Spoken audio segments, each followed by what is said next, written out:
प्रकाश पाइला OTT result OTT 2025 फलाफल प्रकाश पाई 17 December में होता परीक्षार रिजल्ट बाहरी पेपर 1 रे 45,000 परीक्षार्थी मध्य 32,000 उत्तीर्ण होती। पेपर 2 रे 1,08,000 परीक्षार्थी मध्य 73,954 उत्तीर्ण होती।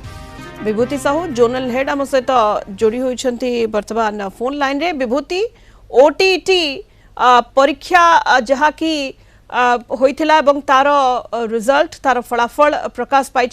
विभूति सनिता ओडिशा टीचर एलिजिबिलिटी टेस्ट 2025 रो परीक्षा फल प्रकाश पाई 1,60,420 जन आवेदनकारी थिले एवं जदि देखिबे से 1,53,747 जन परीक्षा देथिले 6,673 जन परीक्षा देई नथिले एवं सेति मध्यरु 1,06,041 जन पास करचंती एवं पास आर अच्छी 68.97% एवं से भली भाव में पेपर 1 पेपर 2 दुईटी पेपर रे ए ओडिशा टीचर एलिजिबिलिटी टेस्ट होता है।